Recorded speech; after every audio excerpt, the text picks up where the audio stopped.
Bien, vamos a hablar ahora acerca de la filmación de entrevistas o la filmación de testimonios. ¿Cuál es la diferencia entre estos dos términos?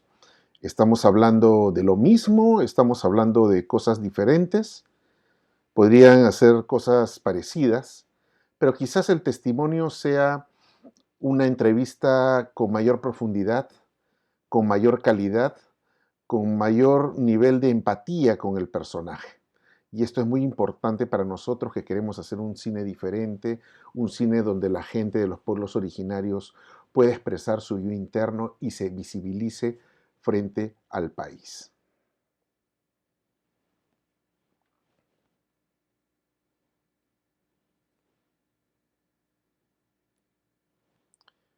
¿Quién tiene el poder?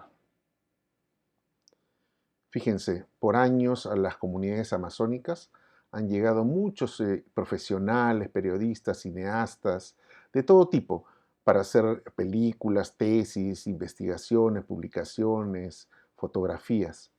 Pero siempre hay una constante, las numerosas sesiones de preguntas largas, extenuantes, que pareciera que se repiten entre personaje y personaje.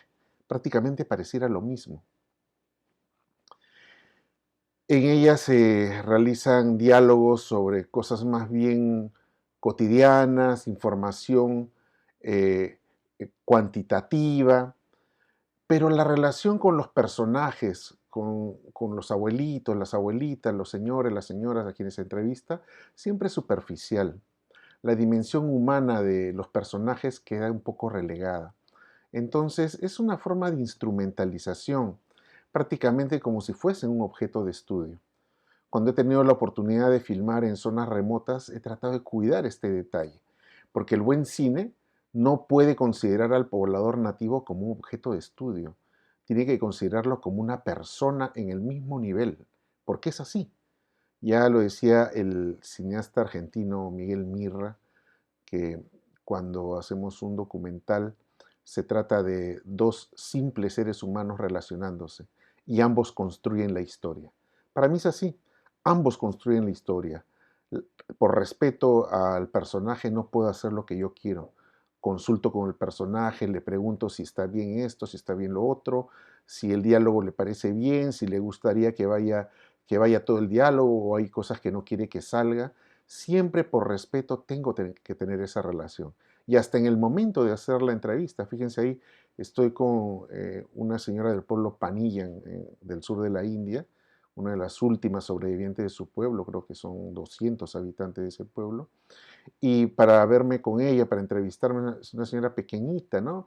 Traté siempre de ponerme en el piso, no intimidarla, a pesar de que ella hablaba un idioma complicado y necesitábamos hasta 3 traductores del Paniyan al Tamil, del Tamil al inglés y del inglés a mi inglés bola bola, inglés más o menos, eh, pudimos comunicarnos, ¿no? Después ya le pedí a toda la gente que se retire para poder tener un momento de diálogo más fraterno, más tranquilo, sin tanta interferencia, ¿no? Y pudimos comunicarnos con tranquilidad. La señora dio su testimonio con mucha amabilidad y se abrió bastante a nosotros. Hay gente que llega con buenas intenciones a filmar, otros lo hacen por fines de lucro. Hay que tener cuidado que este es un ejercicio de poder, esas representaciones interesadas, esas representaciones tergiversadas. Justamente este tipo de talleres es para que la gente de los pueblos originarios pueda construir su imagen frente al mundo por sí mismos, ¿no? Entonces, lo que queremos es romper con esta verticalidad, con esa forma de colonialismo que todavía predomina en algunos proyectos cinematográficos. Esa película El infierno verde que ven ahí en el medio se filmó en la región San Martín, muy cerca al lugar donde se lleva el taller de Huascayaco. Lamentablemente fue una película terrible, ¿no? Donde demostraba a los nativos de la zona como asesinos come gente, ¿no? Eso todavía predomina. Bien, vamos a voltear la tortilla. Ya no queremos que la imagen de los pueblos originarios la haga gente interesada, tergiversando. Queremos que los propios pueblos den su testimonio y construyan su propia imagen. El testimonio puede ser varias cosas, ¿no? Se centra en lo que nos cuentan directamente los protagonistas, rompe con esa tradición antigua donde había un narrador en off, un narrador universal que narraba y describía las cosas en los documentales. El testimonio es casi una confesión de los protagonistas porque habla de temas muy íntimos, comparten sus experiencias. Jean Roach con el cinema verité empezó a darle un lugar privilegiado al hablar de los propios personajes, el testimonio directo de los propios personajes. Los grandes testimonios son los que se cruzan con las convulsiones de la historia. Por ejemplo, en la zona de Madre de Dios está la explotación del oro y la violencia que esto trae. Y si tu historia cuenta tu vida junto con los problemas que te ha ocasionado ese tipo de extractivismo asesino, estás contando una parte fuerte de tu vida y se convierte en un testimonio profundo. En la región San Martín, el tema de la depredación de los bosques, de la tala, del monocultivo está muy presente. Y si eso afecta a tu vida y si eso altera las relaciones familiares, es importante que en el testimonio eso aparezca también y que no sea ocultado. El testimonio básicamente es lograr hacer hablar al personaje.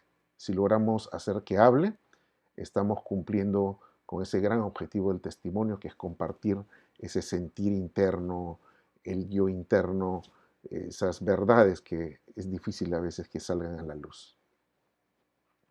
Cuando la persona habla con sinceridad, con transparencia, expresando su yo interno, deja de lado la timidez, la inseguridad, abre su memoria, la comparte con las personas y va reflexionando. Todo eso, la suma de todo eso, es un testimonio.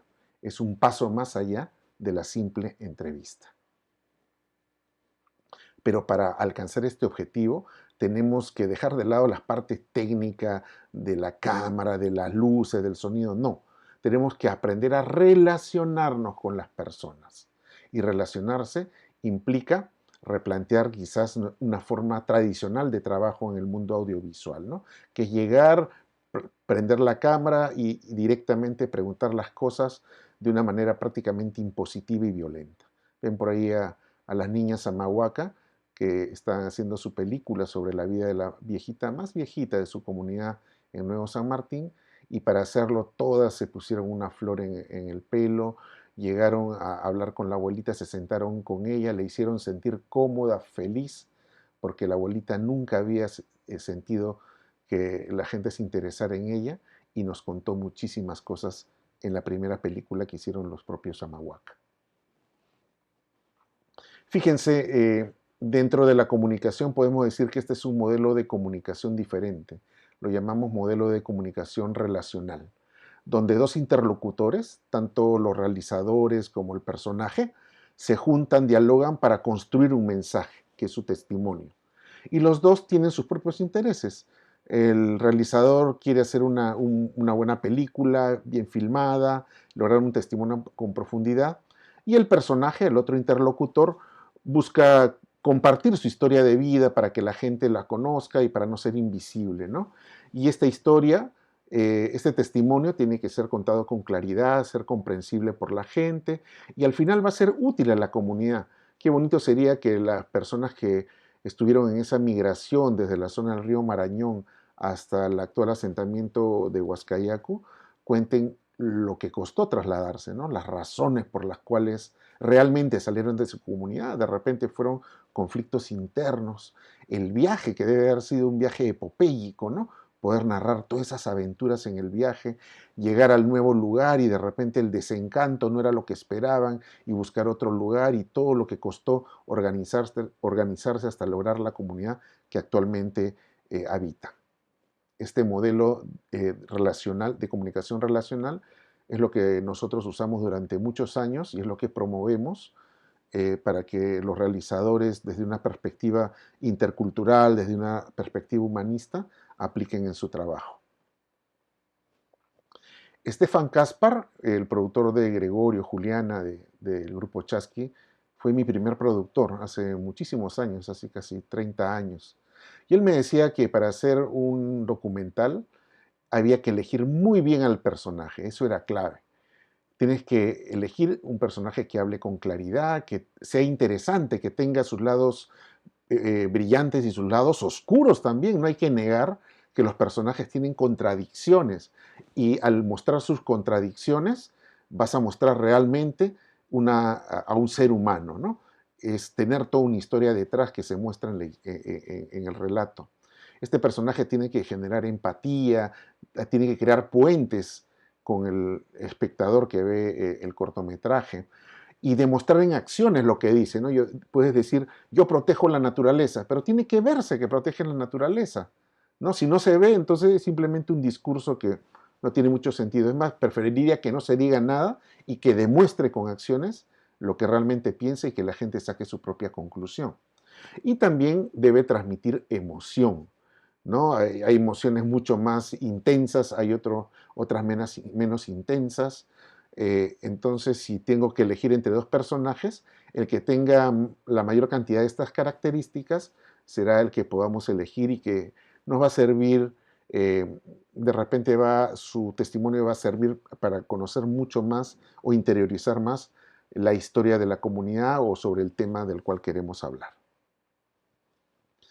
Bien, vamos a parar aquí porque lo que vamos a ver a partir de ahora en la segunda parte son diversas formas de lograr testimonios para que ustedes también se inspiren y lo hagan cuando tengan que registrar a su personaje.